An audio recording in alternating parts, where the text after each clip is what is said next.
प्रधानमंत्री की अध्यक्षता में सीसीएस की बैठक पूरी हो गई है। लगभग ये जो पूरी बैठक थी 150 मिनट तक चली। इस 150 मिनट की बैठक ने पाकिस्तान को यह बता दिया है कि भारत आतंकवाद के मुद्दे पे जीरो टॉलरेंस नीति पे काम करेगा। नरेंद्र मोदी ने साफ संदेश दे दिया है कि आतंकवादियों ने जो जघन्य अपराध जम्मू कश्मीर में करने की कोशिश की, उसका परिणाम पूरी पाकिस्तान की आवाम को झेलना पड़ेगा।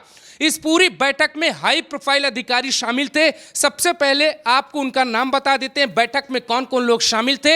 उसके बाद 5 बड़े फैसले जिनसे पूरी दुनिया की राजनीति बदल जाएगी, पाकिस्तान की तबीयत खराब हो जाएगी, वो भी आपको बताएंगे। इसमें सबसे पहले बाईं तरफ से शुरू करेंगे। सबसे पहले अगर आप देखिए तो विक्रम मिस्री है, जो आईएफएस है, विदेश सचिव हैं, ये भी बैठे हैं। दूसरे, श्रीनगर में इनका जन्म हुआ है। बड़ी बात यह है, घटना वहीं पर हुई है पास में। इनके ठीक बगल में टीबी सोमनाथन बैठे हैं, जो कैबिनेट सचिव हैं। ये अभी हाल में इनकी ज्वाइनिंग हुई है और साउथ के रहने वाले ये रिटायर्ड अधिकारी थे, जिन्हें पीएम मोदी ने खास तौर से बुलाया। इसके अलावा अजीत डोभाल आपको दिखाई दे रहे हैं। उनके ठीक बगल में विदेश मंत्री जयशंकर हैं और ठीक बगल में अगर आप देखें जयशंकर के तो राजनाथ, फिर पीएम मोदी और अमित शाह की ये तस्वीर वायरल हो रही है, जिसमें वो पीएम मोदी को कुछ समझा रहे हैं।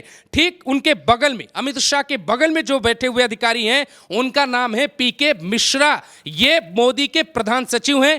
ठीक उनके बगल में शक्तिकांत दास हैं। ये प्रधान सचिव के पद पे तैनात हैं। ये प्रधान सचिव 2 कहे जाते हैं। इनके ठीक बगल में राजेश कुमार सिंह हैं। ये डिफेंस सचिव हैं, यानी कि ये रक्षा मंत्रालय के सेक्रेटरी हैं। तो ये तमाम लोगों ने जो फैसला लिया, उसको आके बाद में अब बताया गया कि पाकिस्तान के ऊपर कौन कौन से कानून लागू कर दिए गए हैं। एम्बेसी खाली करनी पड़ेगी, वीजा रद्द हो गया है। जरा विस्तार से बताइए। देखिए, बहुत बड़ा फैसला लिया गया है। जो उम्मीद थी, भारत के लोग उम्मीद कर रहे थे कि कुछ ना कुछ बहुत बड़ा फैसला होगा, और जैसा कि उम्मीद जताई जा रही थी वो फैसले भी हुए हैं। लेकिन उम्मीद से आगे के भी फैसले हुए हैं, जो लोग नहीं समझ पा रहे थे, जो लोग नहीं सोच रहे थे। इंडस वाटर ट्रीटी मतलब सिंधु जल समझौता को रद्द कर दिया गया है। मतलब पाकिस्तान को पानी का वो फ्लो नहीं मिलेगा जो अभी तक मिल रहा था, तो पानी को रोका जाएगा।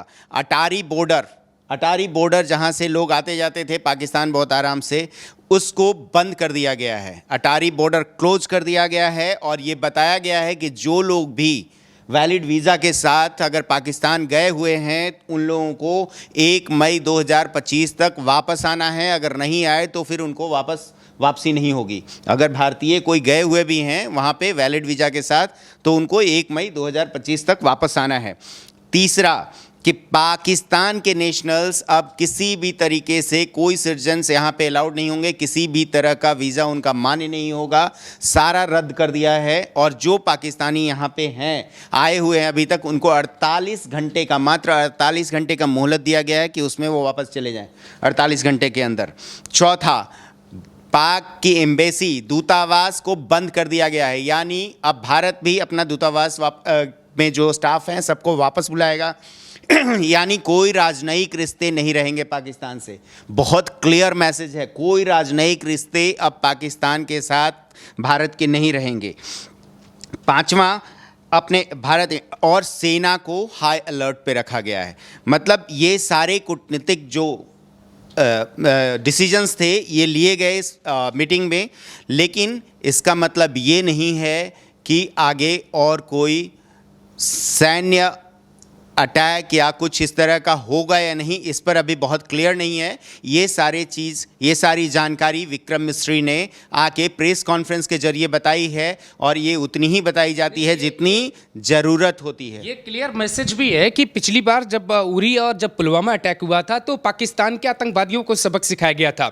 देखिए, किसी भी वार में जो आम लोग होते, नागरिक, उनको परेशान ना किया जाए, इस बात का ख्याल रखा जाता है। लेकिन अब इस फैसले में क्लियर मैसेज है कि जो पाकिस्तान की आवाम है उसको बहुत मुश्किल होने वाली है। जो सिंधु जल समझौता है वो बहुत बड़ा समझौता है। तकरीबन 1/3 हिस्सा पाकिस्तान का उससे पानी पीता है, और वो भारत की बहुत बड़ी ताकत है। वहां पे लगाम लगा दिया। राजनयिक व्यवस्थाएं खत्म हो गई हैं। इससे भारत पाकिस्तान के सारे रिलेशन खत्म हो जाएंगे। जो ट्रेड हो रहे थे दोस्तों, वो भी रोक दी जाएगी, और भारत पाकिस्तान के बीच एकदम रिश्ता खत्म हो गया है। पाकिस्तानियों को यहां से वापस जाना पड़ेगा।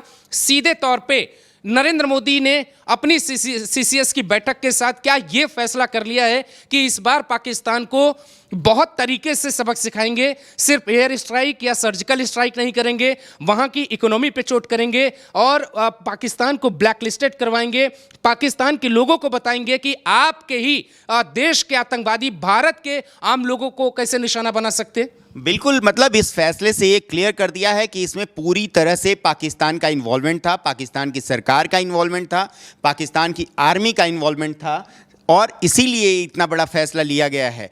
क्योंकि आपको एक मीटिंग के में ये भी बताया विक्रम मिश्र ने कि जो बात हुई कि जो हमें पूरा दुनिया भर से सपोर्ट जो मिला है भारत को, उसके बारे में भी बताया। मतलब ये एक कूटनीतिक तरीके से पाकिस्तान को अलग थलग करने की प्रक्रिया भी चलेगी, पूरी दुनिया से उसको बायकॉट करने की प्रक्रिया भी चलाई जाएगी। मतलब भारत ने तो अपने रिश्ते ख़त्म ही कर दिए और ट्रेड रोकेगा ही, सब कुछ बॉर्डर क्लोज कर दिया, एम्बेसी बंद कर दिया, लेकिन दुनिया भर से जहाँ से भी उसके रिश्ते हैं उनको भी ख़त्म करवाने की कोशिश जारी रहेगी। और इसका इशारा किया है विक्रम मिश्र ने अपने प्रेस कॉन्फ्रेंस में, क्योंकि सीसीएस की मीटिंग में भी ये डिस्कस हुआ कि दुनिया भर के देश जो है भारत की सपोर्ट में आए हैं और हो सकता है एफएटीएफ के अंदर उसको ग्रे और ब्लैक लिस्टेड किया जाए पाकिस्तान को। बहुत मुश्किल से, ये पहले भी ग्रे लिस्ट में था, बहुत मुश्किल से अभी वापस आया था ताकि कुछ कर्ज मिल गया था जिसके कारण ये देश चल रहा था। अब फिर से ब्लैक लिस्ट अगर कर दिया गया तो कहीं से भी कोई भी देश से ये कर्ज नहीं ले सकेगा। वर्ल्ड बैंक, आईएमएफ तो है ही, उसके अलावा कोई भी देश से भी कर्ज नहीं ले सकेगा। तो मतलब ये पूरी तरह से पाकिस्तान को हर स्थिति से, हर तरफ से तोड़ने की कोशिश है। बाकी जहाँ तक बाकी अटैक की बात है, देखिए उरी भी हुआ था तो 11 दिन के बाद स्ट्राइक किया गया था, तो उसमें समय लगता है। वो जो जनता सोच रही थी कि क्या हम लोग मुंहतोड़ जवाब देंगे, क्या वो जवाब जो होता है वो बस शॉर्ट टर्म होता है और वो इसलिए होता है कि बस आपने चूंकि अटैक किया, आर्मी पे अटैक किया, तो हमने भी पलट के आर्मी को अटैक किया। यहाँ पे भारत की सिविलियंस पे अटैक किया गया है, भारत के लोगों को धर्म पूछ कर अटैक किया गया है, भारत के आम लोगों पर अटैक है और इसीलिए इसका जवाब भी उस तरह से देना होगा कि वहाँ के आम लोगों पर भी उसका असर पड़े। बिल्कुल दोस्तों, और आप अब अपनी राय ये दीजिए। जो लोग कह रहे थे, जो नफरती लोग ये मैसेज दे रहे थे कि नरेंद्र मोदी कमज़ोर हैं, गठबंधन की सरकार है, ये जो चोट है ना दोस्तों, ये एयर स्ट्राइक और सर्जिकल स्ट्राइक से ज़्यादा हिट करेगी, पाकिस्तान की भाषा बदल जाएगी। अपनी राय दीजिए आप।